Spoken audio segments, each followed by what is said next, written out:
A literatura se compõe, se integra e faz cada vez mais o leitor ter seu encantamento, sua vivacidade, sua intenção, sua leitura, sua interpretação de cada história. Isso permite debates, permite conversas, permite, inclusive, criar novas histórias, fazer releituras. Quantos contos clássicos já foram reescritos? Então, nada como apreciar um bom livro.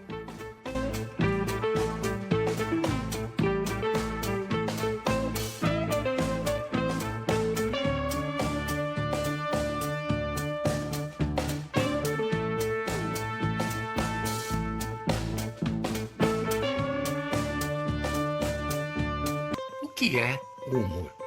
O humor é um estado de espírito do indivíduo que varia conforme o momento em que ele se encontra. Ele tem interferência física, mental e psicológica. Então o humor ele pode variar de acordo com esses três elementos. Isso pode gerar um mau humor ou bom humor. Tudo depende da situação.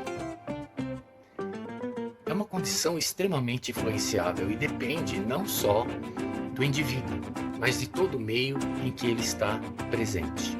E uma pessoa pode migrar do bom humor para o mau humor. O bom humor anda de mãos dadas com o riso, com a piada, com a anedota, com situações que nos deixam felizes. É importantíssimo saber que o bom humor ele está ligado às sensações. Agora, uma boa piada depende muito do talento de quem conta. Quando a gente fala de humor, a gente logo lembra do palhaço.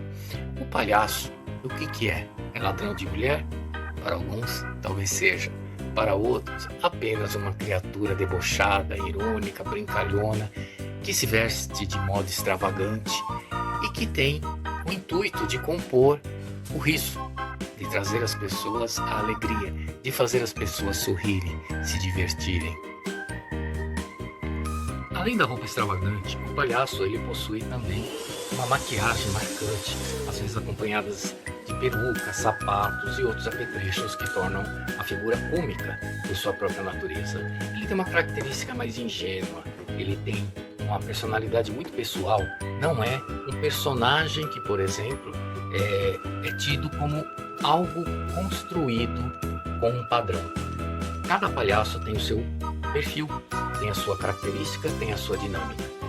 Mas a principal característica do palhaço é a ingenuidade, que na maioria das vezes resulta em situações em que ele próprio acaba sendo a vítima de sua inocência. Isso faz com que ele seja uma criatura bastante divertida e bastante apreciada por muitas pessoas. Mas o palhaço não é uma invenção recente. A criatura humorística, aquela personalidade que faz todo mundo rir, ele tem registros da época do Egito Antigo e também da China, da Malásia, da Indonésia, em que essas personagens em geral estavam associadas à nobreza, aos imperadores, às pessoas com maiores posses. Muitas vezes eram elas que levavam as aflições do povo de um modo cômico para que fizesse o seu líder, o líder da nação, tomar iniciativas que muitas vezes não tomariam. Então, ele tinha uma importância política muito grande. Na Grécia Antiga, os palhaços eles eram mais caracterizados por máscaras nas comédias que eles faziam, ironizando principalmente os personagens mitológicos, em especial Hércules, que era sempre motivo para comédias, porque ele era um personagem extremamente cheio de todos os atributos, um herói perfeito, vitorioso, um herói forte, e aquilo era tudo motivo para piadas. Alguns desses comediantes eram até comparados com os sátiros, personagens característicos da mitologia que viviam fazendo das suas, aprontando, sendo irônicos, bebendo muito, e daí é que veio a palavra sátira, dos sátiros, os elementos mais cômicos e bizarros que havia ali dentro do contexto mitológico. Os bufões, bobos da corte, os alequins foram criados no período da Idade Média para entreter também os nobres. Eles eram totalmente irônicos, debochados, jocosos e faziam de tudo para alegrar principalmente os líderes da nação, os reis, né? As pessoas, os convidados, a realeza, quem estivesse ali naquele local.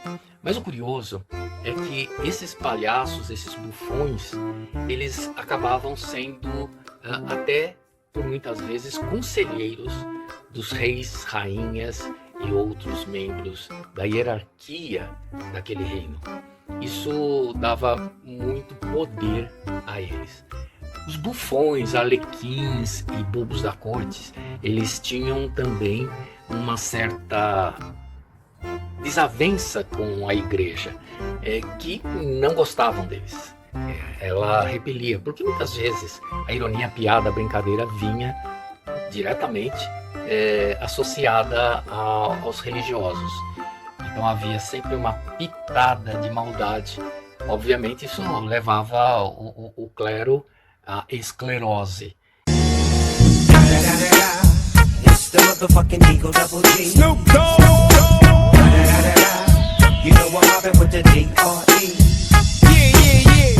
Eles ficavam doidos, ficavam muito possessos.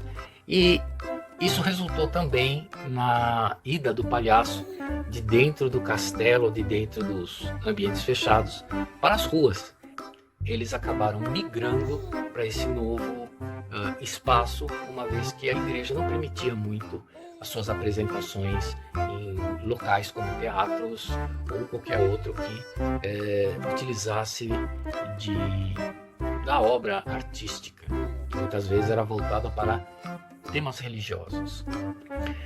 Da rua para o circo foi um passo. Logo o palhaço acabou se juntando a outros artistas e até pessoas com anomalias físicas que eram consideradas bizarras, para fazer um centro de apresentações que era itinerante, ia de um local para outro, levando todos os tipos de espetáculos possíveis, e o palhaço, que muitas vezes também era assistente de palco. O palhaço mais moderno, ele tem inspiração na Idade Média, um período em que eles adquiriram características peculiares. A Europa, por exemplo, por ter um clima muito frio e pela necessidade da apresentação dos palhaços em ambientes como as próprias ruas, levaram a criar personagens com o nariz vermelho e bochechas rosadas, inspirados nos bêbados que bebiam para se aquecer e acabavam ficando com essas cores destacadas no rosto, em especial no nariz. Daí veio o nariz vermelho, aquela bolinha que é colocada, feito um tomate, no nariz do palhaço. Por sinal, esse nome palhaço também surgiu nessa época, pois eles utilizavam muitos retalhos de colchões, de restos de roupas, e por usar o colchão aproveitava a palha para colocar em partes onde muitas vezes eles batiam, né, nas estripulias, no quadril, nos ombros, e aí dava aquela característica de corpo propriamente deformado. Calças largas, roupas extravagantes, e o nome palhaço veio daí, palha, palhaço. Aos poucos o palhaço foi ganhando também espaço dentro da televisão, dentro da literatura, e hoje chega até em hospitais, em obras como Os Doutores da Alegria e o Rugas de Riso, de Portugal, que são utilizados, que visitam esses locais principalmente para levar conforto, alegria para crianças, doentes e idosos que estão com quadro de demência mais avançado. Um dos palhaços mais famosos é o Pierrot. Normalmente ele atua junto com o palhaço que é o fator, o elemento engraçado. Em geral, o Pierrot ele funciona como o escada, né? Que ele é o alicerce para a piada, para a brincadeira. Então, se você lembrar de palhaços famosos, duplas famosas de palhaços, vai recordar de que um sempre é aquele que fala algo que dá o gatilho para a piada do palhaço. Então esse que dá o elemento que serve de alicerce para a brincadeira, ele é chamado de escada, porque ele serve de apoio, justamente daí que vem esse nome. E muitas vezes o próprio escada, o arlequim aí, ele se torna o foco da brincadeira, ele se dá mal por causa disso. Um dos elementos mais utilizados para promover o riso é a piada. É uma forma de humor usada como uma narrativa. Em geral, uma história curta com uma conclusão bastante divertida, engraçada. E ela pode ser composta por trocadilhos, jogos de palavras, ironias, sarcasmo, situações ilógicas, absurdos, enfim, elementos que fogem do senso comum. Por exemplo, todo humorista sabe que uma piada, para ser engraçada, precisa ser absurda, abmuda e abcega. Perceba que aí foi utilizado um trocadilho para fazer a brincadeira, como se fosse uma piada. Obviamente, na boca de um humorista isso ganharia muito mais efeito, né? Pois envolveria um trocadilho com as limitações da audição, da fala e da visão para criar um exagero. Isso é politicamente incorreto. Não é o assunto aqui. Aqui a gente está colocando apenas estruturas de piadas para que as pessoas consigam perceber. Uma outra, por exemplo, a enfermeira entra no consultório e diz: doutor, o homem invisível está aí na sala de espera. Aí o médico responde, levantando as sobrancelhas: então diga a ele que não posso vê-lo no momento. Perceba que a piada também recorre ao inusitado. Mas qual que é a diferença de piada e anedota? Nem tudo que parece é piada. A anedota, por exemplo, é um tipo de narrativa que recorre ao duplo sentido. Veja o exemplo. Uma piada é ruim só quando acontece nas urnas. Isso é feito, é uma brincadeira séria, ela tem um duplo sentido, ela provoca para criticar as pessoas que utilizam a urna para fazer a sua piada. E na verdade, a escolha ruim traz resultados muito ruins. Em vez de rir, a pessoa vai chorar. Um outro exemplo. O condenado à morte aguardava para ser executado quando o padre chegou e disse: meu filho, estou aqui para trazer a palavra de Deus. E o condenado responde: padre, chegou tarde. Em alguns minutos eu vou falar com ele. Quer que eu leve algum recado? A piada considera o duplo sentido aqui, a situação em que o condenado se encontra. E então, quando se fala de piadas, a gente tem uma série de tipos de piadas. Então, por exemplo, tem as piadas de salão, que são piadas leves para toda a família, aquelas que não tem muita maldade. As piadas sujas ou pesadas, que recorrem a questões sexuais, na maioria das vezes. As piadas nojentas, que têm um contexto escatológico ou envolvem questões repugnantes. As piadas políticas, que obviamente trabalham com críticas, muitas vezes elas utilizam essa linguagem para fazer críticas aos políticos. Piadas temáticas, que envolvem profissões, condições sociais, religiões, elas seguem um tema. As piadas discriminatórias, que possuem conotações racistas, xenofóbicas, sexistas, que difamam a diversidade, entre outras coisas. Essas estão entre as piores possíveis. Há também as piadas com protagonismo comum, ou seja, tem um personagem que aparece em várias piadas. Por exemplo, sabe aquela última do papagaio, do Joãozinho, do bêbado? Então, são piadas que partem de um protagonista que ganhou espaço dentro desse tipo de literatura. Tem aquelas piadas de humor duvidoso, que recorrem a situações de desrespeito, à dor, ao sofrimento alheio. Então, são piadas que às vezes pega alguém que faleceu, algum famoso que faleceu, numa situação incomum, e começa a fazer brincadeiras com aquela condição, né? As piadas de duplo sentido, que abordam trocadilhos, interpretações diferentes das esperadas. Piadas formatadas são aquelas que usam um gatilho, partem sempre de um ponto comum, muito usada nos Estados Unidos por adolescentes. Olha o exemplo. um fala para o outro: tua mãe é tão gorda, que ela utiliza a linha do Equador como cinto. Aí o outro responde: ah, a tua mãe é tão gorda que se gritarem diante do umbigo dela faz eco. E aí vai, tua mãe é tão gorda, tão gorda. Então esse é o princípio dessas piadas formatadas.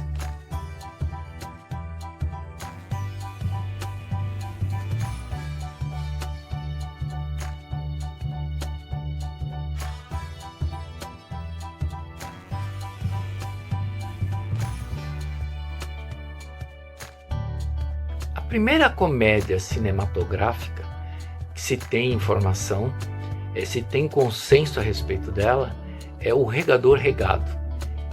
É datada de 1895, que foi dirigida por Louis Lumière, um dos irmãos Lumière, criadores do cinema, com François Clerc no papel do jardineiro e Benoît Duval com o papel do menino Traquina.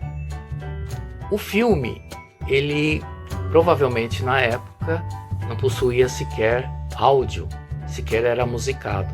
Posteriormente colocaram uma música para dar uma graça maior, uma dinâmica maior ao filme. E naquela época, ou posterior a ela, a introdução da música começou com orquestras no local da exibição do filme. O áudio não era gravado junto com o vídeo. Então, o maestro muitas vezes ele acompanhava as cenas do filme e ia solicitando pela regência de sua batuta que o pessoal fizesse a percussão necessária. Então, enquanto tocava a música numa velocidade muitas vezes associada à comédia, ou aquele violino melancólico num drama, alguns percussionistas ficavam à disposição para fazer o tim quando acontecia alguma coisa, o barulho do tiro, o barulho da queda, enfim, era tudo muito artesanal. Nesse vídeo que nós vamos assistir, a música foi introduzida posteriormente e ela acaba compondo a fita que será apresentada. Vamos ver.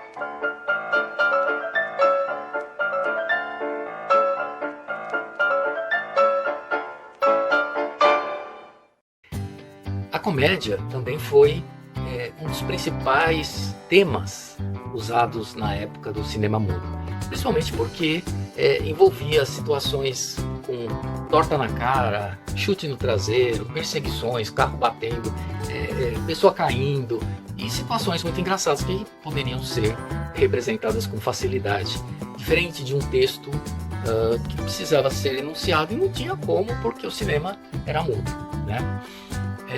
Então essas comédias elas eram bastante comuns e após um período de criação de várias comédias, acabou se fazendo um filme, um programa, vamos ser mais específicos, chamado Comedy Capers, que era como se fosse comédias tolas, que aqui no Brasil foi veiculado como Os Reis do Riso.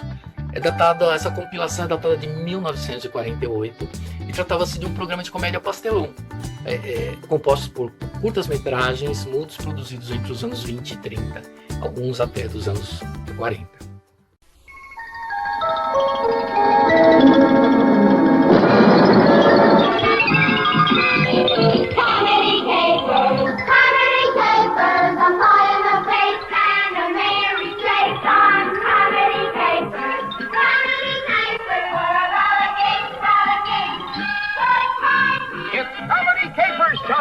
With Laurel and Hardy, Ben Kirkland, Harry Langdon, Billy Bevan, the Keystone Cops, and many other Max Sennett and Hal Roach favorites are Comedy Capers, Comedy Capers,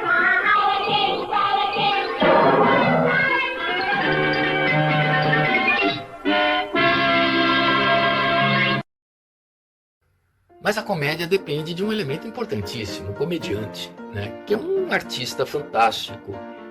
Nós tivemos aí no passado grandes nomes como Groucho Marx e seus irmãos, Charlie Chaplin, Roscoe Arbuckle, Harry Langdon, Edna Purviance.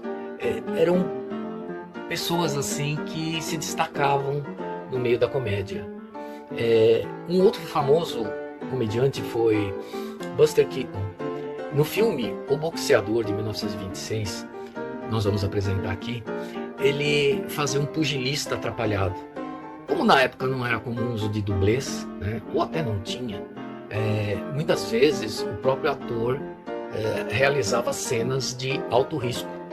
E essas cenas envolviam pancadas, quedas e outros golpes que muitas vezes machucavam o protagonista. Então Buster Keaton, ele protagonizou esse filme e vocês podem perceber quantas situações ele ficou exposto. Como dizem por aí, né? Tudo pela arte.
Na literatura, um dos melhores livros humorísticos, na minha humilde opinião, é O Alto da Compadecida, de Ariano Suassuna, lançado em 1955.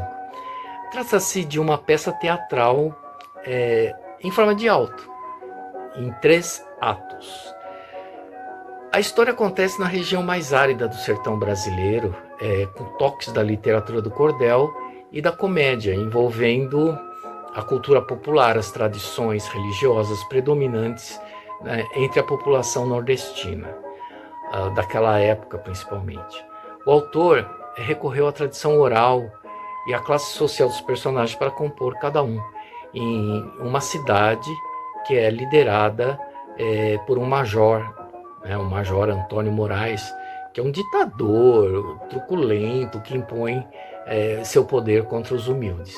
Então, diante daquela submissão, o povo tem que se virar do jeito que dá para poder sobreviver. O protagonista da história João Grilo, é um personagem já existente do folclore que Suassuna pegou para compor a história. Ele é um homem pobre, mas é espertalhão, acaba se envolvendo em confusões e acaba sempre arrastando o seu amigo meio covardão, que é o Chicó. E ele tem, por característica, ser bem-humorado. Então, há um equilíbrio entre esses dois. Chicó e Grilo trabalham para o padeiro, que é muito sovina e uma pessoa de pouca credibilidade. A esposa, por sua vez, é uma tremenda de uma pilantra. É aquela santinha do pau oco, adúltera. Ela acaba se envolvendo sempre em situações e cria aquela aura de falsa puritana para o marido. E aí, no transcorrer do enredo, ela quer, porque quer, que o padre João benza o cachorro, batize o cachorro. E o padre se recusa, mas logo o cachorro dela acaba morrendo. E com essa morte, ela decide que o cachorro, ela quer, porque quer que o cachorro receba uma missa em latim e que ele seja enterrado com a bênção da igreja. E nessa brincadeira, o padre obviamente se recusa, onde já se viu, e ela fornece dinheiro por intermédio do João Grilo para que ele tente persuadir o padre a rezar a missa. João Grilo, esperto como era, diz que o dinheiro dado pela mulher do padeiro para o enterro e o velório do cachorro, com uma missa em latim, era para ser dividido entre o padre e o sacristão. Ambicioso como era, o padre acabou concordando. Entretanto, nesse meio tempo, chega o bispo. O bispo também se mete na transação e quer tirar sua casquinha. Para não pôr tudo a perder, João Grilo corrige a situação dizendo que 6 contos de réis eram para a arquidiocese e 4 para a paróquia, o que contentou o bispo. Então, ele, corrupto como era, aceitou o dinheiro para realizar o velório e o enterro do cachorro em latim.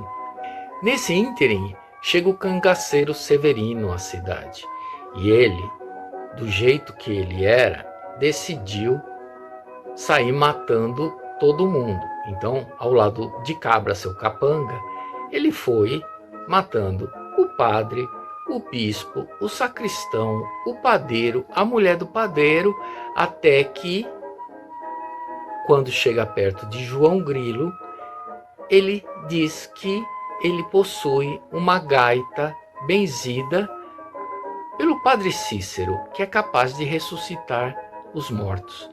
Aquilo deixou Severino totalmente incrédulo. Para simular o efeito da gaita, ele pega uma bexiga com sangue, uma faca e faz de conta que esfaqueia Chicó. Chicó entra no clima, finge de morto. Mas Severino, que não era bobo nem nada, ficou bastante desconfiado e deu um tiro no Cabra, no seu grande comparsa, e ordenou que tocassem a gaita. Ao tocar a gaita e nada de Cabra ressuscitar, Severino partiu para querer matar João Grilo. E então João Grilo e Chicó avançam contra ele e lhe dão uma facada na barriga. Após a facada, eles acabam fugindo, mas o cangaceiro ainda não estava morto e ele dá um tiro em João Grilo, que morre. É aí que chega a Compadecida, a Nossa Senhora. É nesse momento que acontece o juízo final.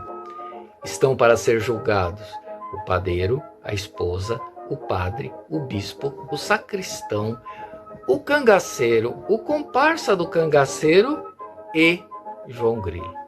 De imediato, Nossa Senhora, com a intercessão de Jesus Cristo ao lado, que era negro, bondoso e misericordioso, começa o julgamento. Pelos pecados, o padre, o bispo, o sacristão, o padeiro e a esposa foram condenados ao purgatório. Não tinha o que questionar. Em contrapartida, o cangaceiro e Cabra, seu comparsa, eles foram absolvidos e foram para o paraíso. A justificativa da Compadecida foi que eles eram vítima do sistema, que eles não conseguiram oportunidades para vencer na vida e cometiam seus crimes em razão das condições miseráveis às quais eram submetidos. Já João Grilo recebe o direito de voltar à vida e acaba ressurgindo no próprio velório, onde Chicó estava ali chorando. E como ele havia feito uma promessa de que se João Grilo voltasse, ele daria todo o dinheiro que era para ter sido usado no enterro e no velório do cachorro para a igreja, ele acaba tendo de cumprir a promessa, apesar de hesitar um pouco em realizar o que havia prometido. A história é bastante divertida e recheada de humor e críticas sociais, vale a pena ser lida. E por falar nisso, o filme O Alto da Compadecida acabou sendo também um dos grandes sucessos da bilheteria. A obra foi inspirada no livro de Ariano Suassuna e até hoje é aclamada por qualquer um que assista.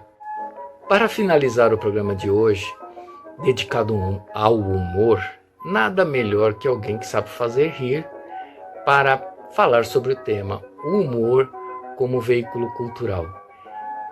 O comediante e escritor Ivan dos Santos. É uma das pessoas mais divertidas que eu conheço. Então vamos lá.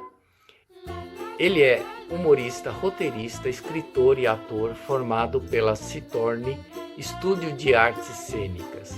Participou de várias montagens de espetáculos como Sete Gatinhos, A Vida Como Ela É, e atua na cena baiana de stand-up comedy desde 2011, fazendo participações em projetos e grupos como Vatapá Comedy Club, Bloco de Notas, Sorriso por Sorriso, Brooklyn 1982, Sextou Comédia, Rindo a Beça, Pocando de Rir, Comédia Além do Carmo, entre outros. É cofundador dos grupos Comédia 3x4 e Preto Básico Clube de Comédia. Como escritor, é autor do romance A Lenda do Cangaceiro Sem Cabeça, publicado pela editora Irapuru, que trata do folclore baiano. Contribuiu com contos, crônicas de humor para a revista Minhocasine, na seção Risadas Pretas Importam, com curadoria do humorista Hélio de la Penha.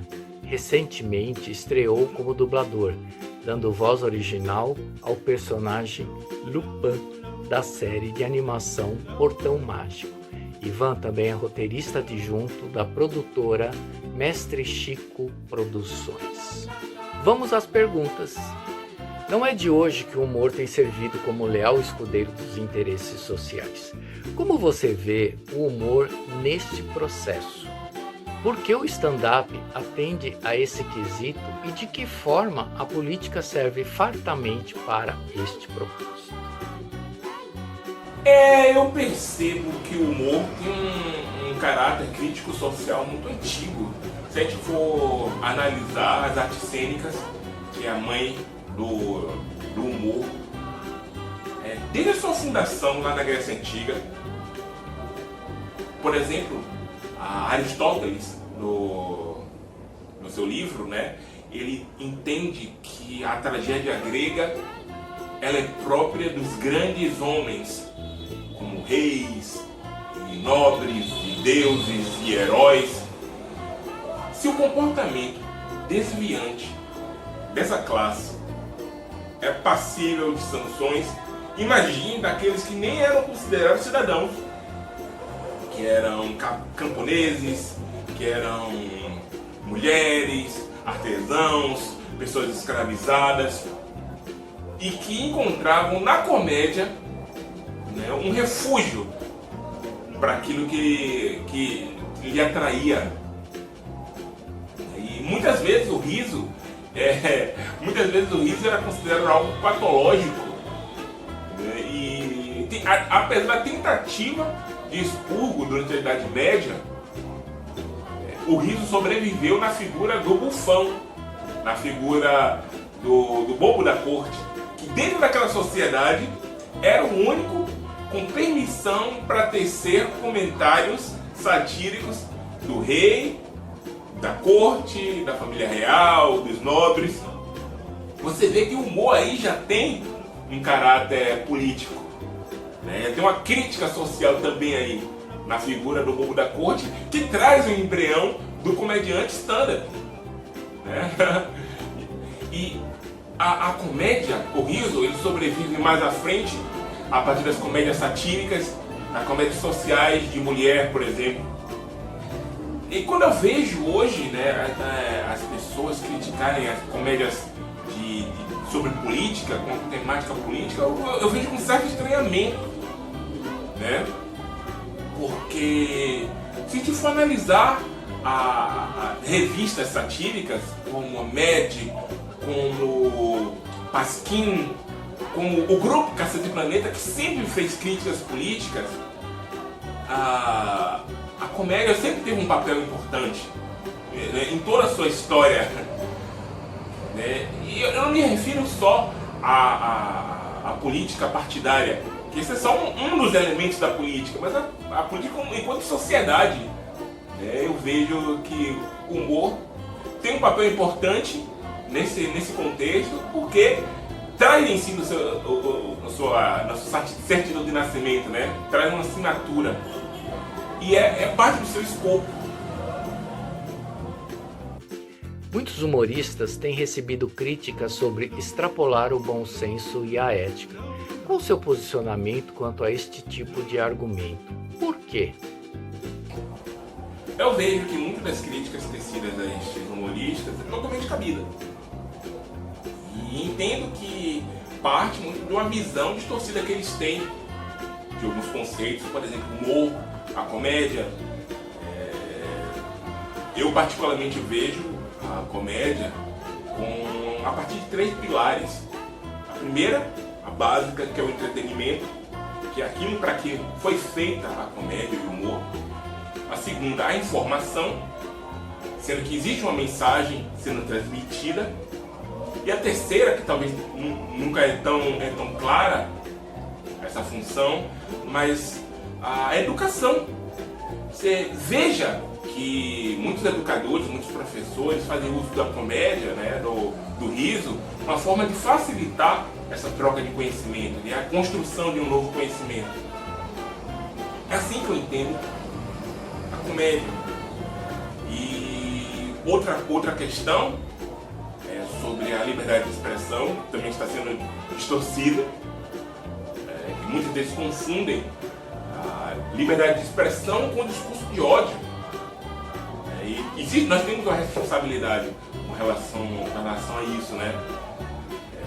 Muitas das vezes não existe um acordo da piada não sair daquele recinto onde está sendo feito o show. É assim que eu vejo a questão. Defina o stand-up e o que o diferencia de outras apresentações humorísticas tradicionais. Explique por que o humor faz parte deste tipo de arte e como o chamado tempo de comédia é importante em suas apresentações. O stand-up comedy nasce no final do século XIX, começo do século XX, nos Estados Unidos da América. Tem seu berço ali nos shows de vaudeville, que estava muito popular na época. E é onde nasce a figura, né, do mestre de cerimônia, que era uma pessoa que estava para entreter a plateia entre uma sketch e outra. Chegava fazendo piadas sobre a sketch anterior, ele brincava com pessoas na plateia e ele começava a animar, né? Ele fazia brincadeiras sobre a sketch que viria depois. Era uma personalidade que não usava recursos como figurino, como cenário, como a própria personagem não se usava. E é ele que vai nascer, né? É dele que vai nascer diretamente o stand-up comedy. E é um gênero também textual, uma vez que as piadas, as apresentações nascem de textos escritos previamente e com uma estrutura muito simples, que é a setup, que é a premissa ou o assunto do qual vai se falar a piada, e a punchline, que é a piada em si, que é aquilo que produz o riso. É um gênero que vem ganhando muita popularidade entre o público, muito por conta dessa proximidade que a plateia tem com o comediante. A gente tem a ideia que é um amigo que está conversando com a gente.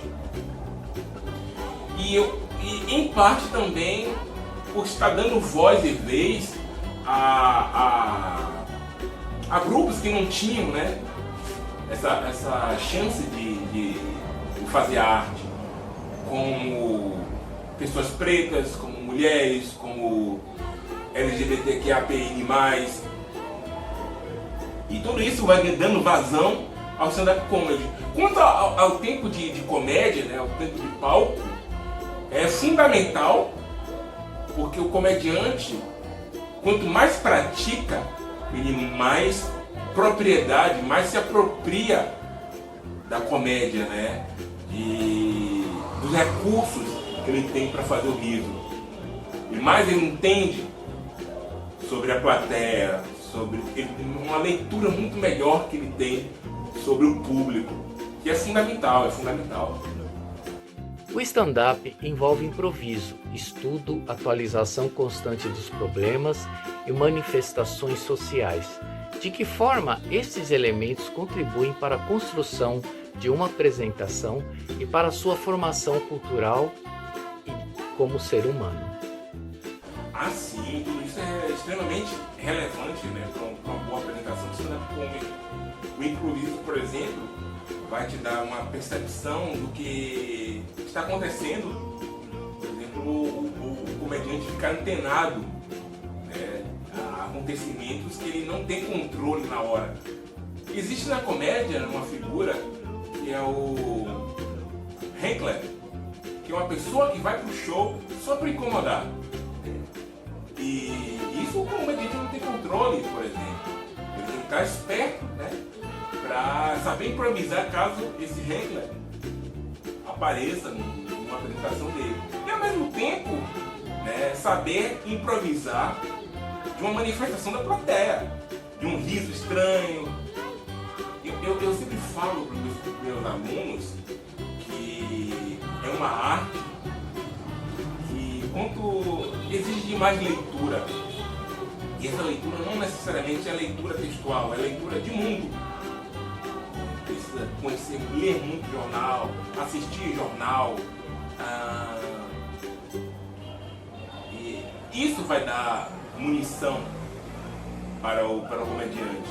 Isso que vai transformar ele, além de um bom comediante, numa boa pessoa, que eu acho fundamental. Faça uma breve apresentação de stand-up que permita a quem está assistindo ao vídeo se divertir.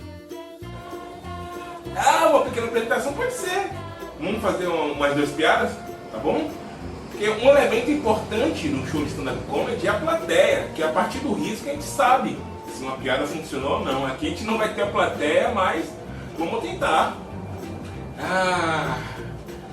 Eu ouvi desde criança, desde muito pequeno, que a educação vai salvar o mundo. A educação vai salvar o mundo. Eu acho que não vai salvar todo mundo. E tem inclusive alguma galera aí que tem que deixar se perder. Deixa se perder aí. Por exemplo, tem um pessoal que foi na mesma escola que eu, leu os mesmos livros que eu e hoje acredita na Terra plana. Terra plana? Depois se pergunta por que os ET não falam com a gente. Tá errado não. Eu também não ia querer falar com vocês. Mas educação é um negócio importante. É importante estudar, né? Para não falar maluquice. Por exemplo, há alguns anos tinha um pessoal aí que dizia: o nazismo é de esquerda porque tem socialista no nome. Tem socialista no nome? Por essa premissa, o cavalo marinho, no caso, seria uma montaria de Iemanjá. E quando Iemanjá quer comer um churrasco, faz um churrasco de peixe-boi. Sendo que em Iemanjá, eu acredito, agora nazismo de esquerda é difícil, irmão. É isso. Fale um pouquinho agora do seu livro, de seus novos trabalhos e projetos, Ivan. É isso, gente. Muito obrigado pela oportunidade de estar conversando com vocês. Egídio aí, meu amigo de longas datas. E eu estou em todas as redes sociais com @euivansanto. E além de humorista e comediante, eu sou escritor. Eu lancei em 2014 um livro pela editora Irapuru, de que eu tenho o maior prazer de fazer parte dessa família linda, criativa e humorada. Um livro chamado A Lenda do Cangaceiro Sem Cabeça, que trata do folclore, em especial folclore baiano, né? Parte de uma história de mistério que acontece na Chapada Diamantina, onde um bem muito precioso do homem mais rico da cidade desaparece, que é uma bezerra, porque ele tem grande estima, e ele traz da capital um investigador para desvendar o mistério desse desaparecimento. E o grande suspeito é uma figura fantasmagórica, vindo das histórias de um preto velho, é uma figura maravilhosa, um homem de grande sabedoria. Essa figura fantasmagórica é o Cangaceiro Sem Cabeça. E a partir daí eu convido vocês a conhecerem essa história muito divertida. Muito obrigado, pessoal, e até a próxima! Pessoas queridas, espero que tenham gostado deste programa, muito divertido, né? E que pelo menos a gente tenha conseguido arrancar um leve sorriso de você. Afinal, rir é o melhor remédio e não tem contraindicações. Até o próximo programa.